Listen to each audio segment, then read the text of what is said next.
Michael Gove has said any deal with the EU over the terms of the UK's witrawal could be changed via a general election. Writing in the Daily Telegraph, Mr. Gove said the British people will be in control. If the British people dislike the agreement that we have negotiated with the EU, the agreement will allow a future government to diverge. The Environment Secretary and leading Brexiteer reiterated the UK's position on the negotiations that nothing is agreed until everything is agreed at the end of the process. By the time of the next election, EU law and any new treaty with the EU will cease to have primacy or direct effect in UK law, said Mr. Gove, which means the UK could change or reject its agreements with Brussels. After a transition period, the UK would have freedom to diverge from EU law on the single market and customs union. On Friday, the Prime Minister flew to Brussels to announce the EU and the UK had reached an agreement on Phase 1 of the negotiations and will now progress to talks on trade. The broad outline of any future deal or transitional phase is expected to need agreement by October of next year.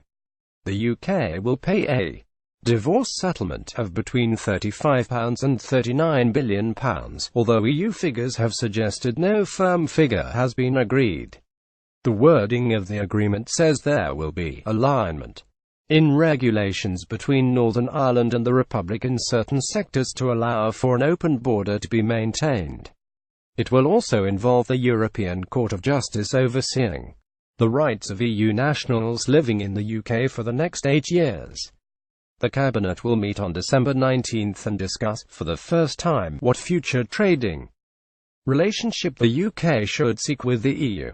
Former UKIP leader Nigel Farage said certain Brexiteers would not be happy with the arrangements. He told the BBC, "I think that within the next 48 hours you will hear a lot more Conservative voices saying actually they are not happy with what's happened today." Some Conservatives have already expressed concern over the role of the European Court of Justice as continuing jurisdiction over the UK for such a lengthy period. Justice Minister Dominic Raab also said the details on how to deal with the issue of the Irish border had still to be worked out in.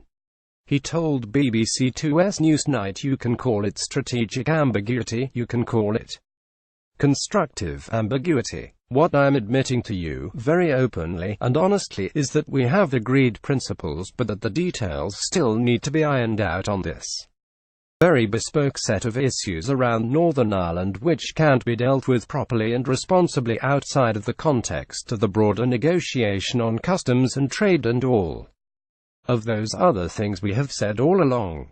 More about Brexit. Michael Gove reuse content.